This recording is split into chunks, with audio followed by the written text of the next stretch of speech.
तेरो अनुहार गोल भेडाको जस्तो थिच्न मन लाग्छ। तेरो अनुहार गोल भेडाको जस्तो थिच्न मन लाग्छ। 2-4 दिन पर्खिकन्छ तेरो बाउलाई नि मसित फोटो खिच्न मन लाग्छ।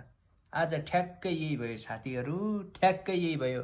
आज त हाम्रो देशको ऐतिहासिक दिन, जनताले रोजेको, खोजेको, चाहेको, विश्वास गरेको प्रधानमन्त्री बन्ने दिन। आज शपथको दिन। बालेन शाह शपथ खाँदै हुनुहुन्छ। बालेन शाह सर, अब देशमा शान्ति ल्याउनु होला, देशलाई विकास यसरी बढाउनु होला, यसरी बढाउनु होला। अब पहिला जनताहरू अब कति दुःख पाथे, के गरेका थिए, कसो कस्तो भएको थियो, त्यो त हजुरलाई अब थाहा छँदैछ। अब देश त यस्तो बनाउनु हो, यति राम्रो देशलाई कस्तो बनाएको थियो। हाम्रो देश प्राकृतिक रूपमै धेरै राम्रो छ, त्यसलाई अब सजायो भने त कति राम्रो बन्ने हो, कति राम्रो बन्ने हो। त्यसलाई अब बनाउने काम हजुरको जनताहरूले यति विश्वास भरोसा गरेर पठाएका हुन्। पुराना नेताहरू त उहाँ भन्थे, हामी त तिनीहरूलाई आउन दिने होइन, तिनीहरू त सकिन्छन्, शून्य हुन्, केही होइन हाम्रो अगाडि भन्थे।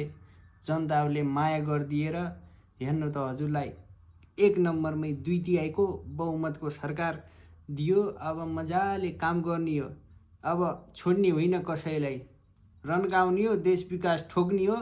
आज शपथ लिने हो, भोलिदेखि सुरु के छ कसो छ, बस छोड्नु होइन। अब त आज कुन चाहिँ जनता खुसी छैन होला? सारा नेपाली, सारा जनताहरू यति खुसी भएको दिन हो, यति खुसी भएको दिन हो। आज सारा देशमा खुसियाली छाएको छ।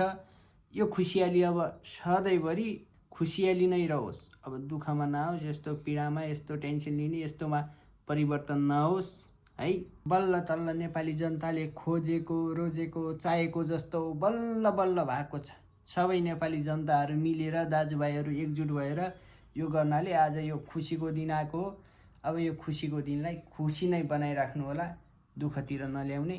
ल बालेन सर, बनाउनु पर्छ देश अब। जय बालेन शाह।